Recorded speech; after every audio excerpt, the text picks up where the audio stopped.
What happens when one of Hollywood's biggest stars walks onto a morning show expecting a friendly chat, but instead gets blindsided by a host who seems determined to tear him down? It only took 39 seconds for Sam Champion to cross a line that would lead to the most explosive exit in Good Morning America history. The studio lights were bright that morning as Dwayne Johnson settled into the iconic couch, his signature smile beaming across the set. He was there to talk about his latest film, a passion project years in the making. Robin Roberts sat to his right, her warm energy filling the space. Michael Strawn leaned forward with genuine interest, ready to hear about the movie. But Sam Champion had other plans. "So Dwayne," Sam started, his tone already carrying an edge that made everyone shift in their seats. "Let's talk about this movie of yours. I have to ask, is this just another paycheck for you, or do you actually care about the work anymore?" The question hung in the air like a grenade. Robin's eyes widened. Michael's smile faltered. Dwayne's expression changed from friendly to guarded in a heartbeat. "I'm sorry, what?" Dwayne asked, giving Sam a chance to walk it back. Sam didn't take it. Instead, he doubled down. "I mean, you're in everything these days. Action movies, kids movies, you're selling tequila, you're pushing headphones. It feels like you're more brand than actor at this point. So, is this film actually meaningful to you, or is it just another product to move?" Robin jumped in immediately, trying to redirect. Dwayne has actually been developing this project for over 5 years. It's based on a story that's very personal to him. "Thank you, Robin," Dwayne said, his voice still calm, but with steel underneath. "Yes, Sam. This film means everything to me. I worked with the writers for years to get the story right. I trained for months for the physical aspects. I wanted to honor the real people this is based on." Sam leaned back, arms crossed. "Right. But you also have $100 million salary to honor. Let's be real here." Michael interjected, "Hold on, Sam. That's not fair. Dwayne has always been transparent about his business ventures, but that doesn't diminish his artistic commitment." "I'm just asking the questions that people at home are thinking," Sam said with a dismissive wave. "We're all tired of celebrities pretending they're doing us a favor by making another movie. You're getting paid more than most people will see in 10 lifetimes. Dwayne's jaw tightened. "You're absolutely right, Sam. I'm fortunate. I'm blessed. And I work my tail off for it. I don't apologize for success, and I don't pretend I'm doing charity work. But don't sit there and tell me I don't care about my craft." "Your craft," Sam repeated, his voice dripping with sarcasm.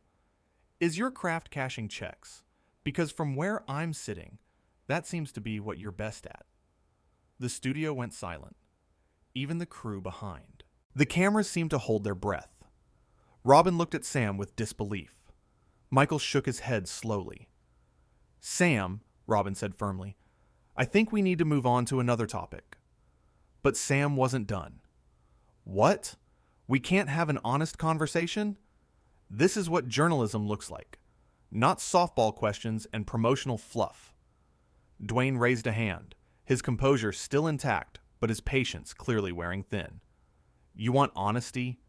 Let's be honest. I came here this morning to talk about a film that I poured my heart into. A story about perseverance, about overcoming obstacles, about finding strength when everything feels impossible. That's what this movie is about. That's what I wanted to share." "Spare us the speech," Sam interrupted. "Every celebrity sits on that couch and tells us how meaningful their project is, how it changed their life, how we all need to see it. Meanwhile, you're making $50 million, while people in this country can barely afford groceries." Michael stood up, literally stood up from his seat. "Okay, Sam, that's enough. That's completely out of line." "It's fine, Michael," Dwayne said, his voice low and controlled. "Let him finish." Sam seemed emboldened by the tension. "I'm just saying what everyone's thinking. You actors come in here, you promote your movies, you sell your products, and then you lecture us about hard work and dedication. You live in mansions. You fly private jets. You have no idea what real life looks like for regular people. Robin tried again, her voice sharp now. Sam, this isn't the time or place for this conversation, and you know it. Dwayne came here as our guest. A guest who's promoting a $100 million movie, Sam shot back. Let's not pretend this is a casual visit. He's here to sell something, just like he always is. Dwayne took a deep breath, and for a moment, everyone thought he might explode. But instead, his voice became quieter, more measured. You know, Sam, I've been doing this for a long time. I've done hundreds of interviews. I've been asked tough questions. I've been challenged. I respect that. But what you're doing right now, this isn't journalism. This is you trying to make yourself feel important by tearing someone else down. Oh, here we go, Sam said with a bitter laugh. The celebrity playing victim. I'm not playing anything, Dwayne said. I'm telling you straight. You want to ask me about wealth? Ask me. You want to question my choices? Question them. But do it with respect. Do it with intelligence. Don't sit there and take cheap shots because you think it makes good television. Sam's face flushed red. Cheap shots? I'm holding you accountable. For what? Dwayne asked, his voice rising slightly. For being successful? For working hard? For building something from nothing? My family had $7 when I was a kid, Sam. $7. I worked every single day to get where I am. I failed more times than you can count. I got knocked down and got back up. So yeah, I have money now. I have success. And I'm proud of that. Good for you, Sam said dismissively. Must be nice. Robin's voice cut through like a knife. Sam, apologize. Right now. For what? Sam said, looking at Robin with genuine confusion. For being disrespectful to our guest, Robin said, her composure cracking. This is embarrassing. Sam scoffed. I'm not apologizing for doing my job. Michael, still standing, pointed at Sam. Your job is to have a conversation, not to attack someone. There's a difference. I'm not attacking anyone, Sam protested. I'm asking hard questions. Dwayne shook his head slowly. No, Sam, you're not asking questions. You're making accusations. There's a difference, and you know it. The tension escalated when Sam leaned forward, his voice taking on a mocking tone. Tell me, Dwayne, when was the last time you actually struggled? When was the last time you worried about paying a bill? When was the last time you were actually like the people you claim to represent in your movies? That was the line. That was the moment everything changed. Dwayne's expression shifted. The calm exterior cracked just slightly, revealing the anger beneath. You don't know anything about me, Sam. You don't know what I've been through. You don't know what keeps me up at night. You don't know what I worry about. Enlighten me, Sam said, spreading his arms wide in a gesture of false openness. No, Dwayne said simply. I don't owe you that. I don't owe you my pain. I don't owe you my story beyond what I choose to share. And I certainly don't owe you respect when you've shown me none. Robin reached over and touched Dwayne's arm gently. We can end this segment right now if you want. Dwayne looked at her with genuine appreciation. Thank you, Robin. I appreciate that. But Sam couldn't let it go. So, you're just going to run away? Can't handle a little pushback? Michael's voice boomed across the studio. Sam, stop talking. Right now. Sam ignored him. This is exactly what I'm talking about. Celebrities can't handle any criticism. They want everyone to worship them. Dwayne stood up.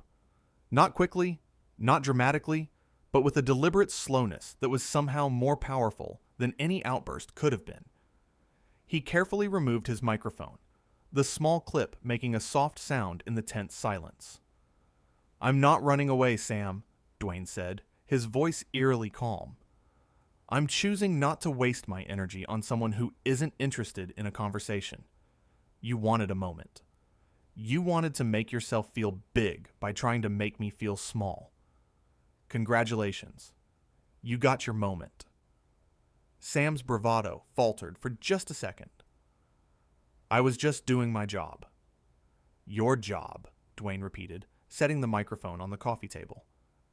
Is your job to disrespect people? Is your job to ambush guests? Is your job to create conflict where there doesn't need to be any? Robin stood up too, facing Sam directly. He's right, Sam. This was wrong, and you know it. Michael moved closer to Dwayne. Man, I'm so sorry about this. This isn't what we're about. Dwayne put a hand on Michael's shoulder. I know, brother. This isn't on you. Sam, perhaps realizing he'd gone too far, tried a different approach. Look, maybe I came on strong, but these are conversations we need to have. Not like this, Dwayne said. Not by attacking someone who came here in good faith. You want to have a discussion about wealth inequality? About celebrity culture? About the entertainment industry? I'm happy to have that conversation. But not with you. Not after this. So you're going to storm off set, Sam challenged, trying to regain control of the narrative. I'm not storming anywhere, Dwayne replied. I'm calmly choosing to leave. There's a difference. Just like there's a difference between asking tough questions and being disrespectful. You should learn that difference, Sam. Robin walked with Dwayne toward the edge of the set. I'm mortified this happened. This doesn't represent who we are as a show. I know, Robin, Dwayne said softly. You've always been nothing but class. You and Michael, both. Michael joined them, leaving Sam alone on the couch. We should have shut this down sooner. That's on us. It's not your fault, Dwayne assured him. Some people just can't help themselves. From the couch, Sam called out, This is ridiculous. You're all acting like I committed some crime. Dwayne turned back one last time. You didn't commit a crime, Sam. You just showed everyone exactly who you are, and that's something you're going to have to live with. The words hung in the air with devastating simplicity. No yelling, no cursing, just a simple truth delivered with the weight of complete sincerity. Sam's face went pale. For the first time in the entire exchange, he seemed to realize the magnitude of what had just happened. I was just trying to have a real conversation. No, Dwayne said, his voice still calm but firm. You were trying to make yourself look important. There's a difference, and deep down, you know it. Robin addressed the cameras directly, her professionalism kicking in despite the chaos. We're going to take a quick break. When we come back, we'll have a different segment. One of the producers rushed onto the set, whispering urgently to Robin. Michael stood with his arms crossed, staring at Sam with disappointment written all over his face. Dwayne started walking toward the exit, his posture straight, his head high. He wasn't running. He wasn't fleeing. He was simply done. Dwayne, wait, Sam called out, standing up from the couch. Can we just talk about this? Dwayne stopped, but didn't turn around. We just did, Sam, and that's the problem. You weren't interested in talking. You were interested in attacking. I don't have time for that. I wasn't attacking you, Sam insisted, his voice taking on a desperate quality. I was challenging you. There's a way to challenge someone with respect, Michael said, his voice hard. You don't know how to do that, apparently. Robin added, This guest came here to share something meaningful, and you turned it into an ambush. That's not journalism, Sam. That's ego. Sam looked around, seemingly surprised that his colleagues weren't backing him up. You're both acting like I'm the bad guy here. You are, Michael said bluntly. What you did was wrong, and you need to own that. The cameras were still rolling, though no one seemed to care at this point. The crew stood frozen, unsure whether to keep filming or cut away. The producers huddled in urgent discussion off to the side. Dwayne finally turned around, looking directly at Sam one last time. You know what the sad part is, Sam? I actually respect tough questions. I respect people who challenge me, but you weren't doing that. You were being cruel for the sake of being cruel. And That's just sad, man. I wasn't being cruel, Sam protested weakly. You were, Robin said firmly, and everyone here knows it. Michael walked over to Dwayne. Let me walk you out, man. I appreciate that, Michael, Dwayne said, genuine warmth in his voice despite everything that had just happened. As they moved toward the exit, Sam made one last attempt. So that's it? You're just going to leave? Dwayne paused at the edge of the set, his back to Sam. For a long moment, he said nothing. Then, without turning around, he spoke. You had a chance to have a real conversation with me, Sam. You chose to try to tear me down instead. That says everything about you and nothing about me. With that, he walked off the set, Michael by his side. Robin followed close behind, leaving Sam standing alone on the set, the weight of what had just happened finally seeming to sink in. The studio was silent except for the soft hum of equipment and the hushed whispers of the crew. Sam looked at the empty couch, then at the cameras, then at the producers, who were clearly furious. I was just trying to do something different, Sam said to no one in particular.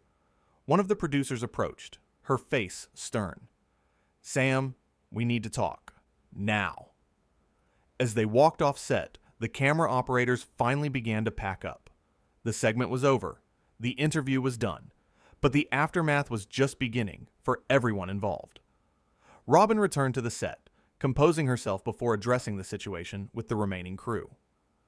Let's reset for the next segment. We need to move on professionally. Michael came back too, his expression troubled. That was one of the most uncomfortable things I've ever been part of. And I've seen some stuff. He crossed a line, Robin said, her voice quiet but firm. Multiple lines, actually. Way over the line, Michael agreed. Dwayne handled it with more grace than most people would have. I would have lost it much sooner. Same, Robin admitted. The restraint he showed was remarkable. Even at the end, he didn't yell. He didn't curse. He just spoke the truth and walked away. The makeup team rushed over to touch up Robin and Michael for the next segment. The teleprompter operator adjusted the scripts. The lighting crew made minor adjustments. Life on a live television show goes on, even after moments like this. But something had shifted. Everyone in that studio knew they had witnessed something significant. Not just a celebrity walking off a set, but a moment where someone had stood up for themselves with dignity and clarity. Robin looked at Michael. We should have stepped in sooner. We tried, Michael reminded her. Sam wasn't listening. He was determined to do whatever he was trying to do. Make a name for himself, probably, Robin said with a sigh, by tearing down someone else. That strategy usually backfires, Michael observed. It definitely did today, Robin agreed. As the crew prepared for the next segment, both hosts knew they would be having serious conversations with the producers about what had just transpired, about boundaries, about respect, about the kind of show they wanted to be. Meanwhile, somewhere in the building, Dwayne Johnson was probably being apologized to by every executive available. But the damage was done, not to his reputation, but to the show's credibility and to Sam's standing among his colleagues. The green room buzzed with activity as various staff members processed what had happened. Some were angry. Some were embarrassed. Some were already trying to figure out how to spin the incident. But there was no spinning this. What had happened was clear to everyone who witnessed it. A host had disrespected a guest. The guest had responded with remarkable composure, and then the guest had made the decision to leave rather than continue engaging with someone who wasn't interested in a respectful conversation. It was simple, it was clear, and it was devastating for the person who had caused it. Back on the set, the stage manager counted down for the next segment. Robin and Michael put on their professional faces. The show would go on because the show always goes on. But everyone involved knew that morning would be remembered. Not for the movie that was supposed to be promoted, not for the laughs or the light moments, but for the moment when someone said enough is enough and walked away with their dignity intact. The cameras rolled again. Robin introduced the next segment with practiced ease. Michael smiled and engaged with the new content. They were professionals, and they knew how to move forward. But in quiet moments, when the cameras weren't on them, they exchanged glances that said everything. Glances that conveyed disappointment in their colleague. Glances that showed respect for how the guest had handled an impossible situation. Glances that acknowledged something had broken that morning that might take a long time to repair. The show continued. The minutes ticked by. The news segments rolled. The weather was discussed. The cooking demonstration happened. All the normal beats of a morning show played out as they always did. But nothing felt normal. The energy was off. The usual chemistry felt strained. Everyone was thinking about what had happened earlier, even as they tried to focus on the present moment. In television, you learn to keep moving. You learn to adapt. You learn to handle crisis with a smile and professional grace. But you also learn that some moments change things. Some moments reveal truths that can't be hidden. That morning, truths were revealed. About ego. About respect. About the difference between challenging someone and attacking them. About how to handle conflict with dignity. About what it looks like when someone chooses themselves over a toxic situation. The lesson was clear, even if it was painful. The moment was significant, even if it was uncomfortable. And the impact would be lasting, even if the show kept moving forward. Because that's what happens when someone forgets that being a good host isn't about making yourself look important. It's about making your guest feel respected. And when you lose sight of that, you lose everything that matters. The morning show continued its broadcast, segment after segment. But the shadow of that confrontation lingered in every smile, every transition, every moment of carefully maintained professionalism. The machine kept running, but everyone could feel that something fundamental had shifted. A reminder that live television can reveal character in ways that no script or rehearsal can ever prepare for.